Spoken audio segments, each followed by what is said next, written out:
Day 540 day of Russian aggression Strait of Ukraine, the situation at the front. Today brings positive news regarding the Orikhiv area.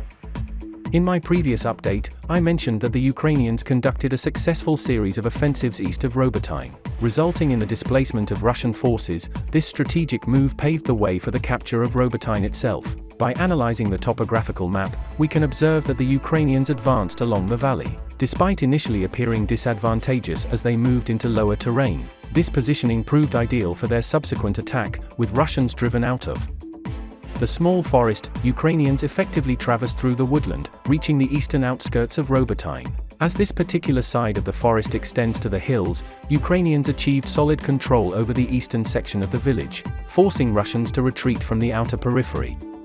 Furthermore, as Ukrainians expanded their foothold and gained authority over the Russian trenches southeast of Robotyne, a critical Russian supply line became highly vulnerable. Additionally, being in such close proximity to the supply lines allowed Ukrainians to gather valuable intelligence. On this occasion, Ukrainian forces observed that Russians were rotating their troops, capitalizing on the temporary disorder and diminished control in the region. According to Russian sources, during their retreat from the contact line, the Russians encountered a reconnaissance in-force operation launched by the Ukrainians. The Ukrainians entered Robotyne from the north and even penetrated the village center. Geolocated footage indicates that Russians engaged in shelling along Shevchenkiv Street in the heart of the settlement. The Russians attempted a counterattack, but the presence of Ukrainian positions in the forest worked to their disadvantage as they became caught in the crossfire and ultimately retreated. Currently, both sides control approximately 35% of the village, leaving the remaining portion as a contested area.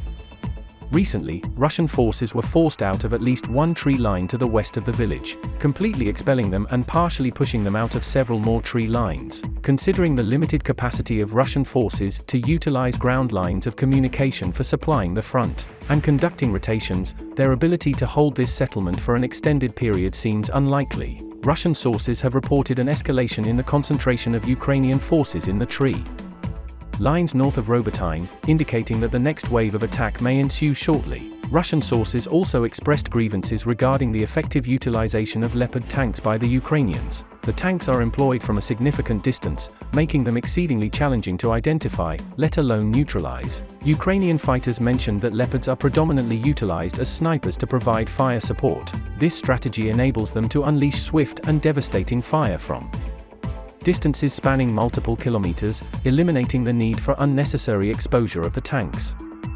Based on the existing dynamics, analysts have deduced that the Ukrainians are likely to endeavor to establish a bulge in the front line and, if feasible, encircle the Russian forces in Robotyne. In response to Ukrainian heavy equipment deployed for these offensives, the Russians have introduced Ka-52 helicopters to the region with the aim of neutralizing the threat. According to Russian sources, this morning Ukrainians deployed up to 4 tanks and armored fighting vehicles, prompting the dispatch of helicopters for their elimination. Unfortunately for the Russians, fighters from the 47th Brigade were prepared and successfully shot down one of the helicopters.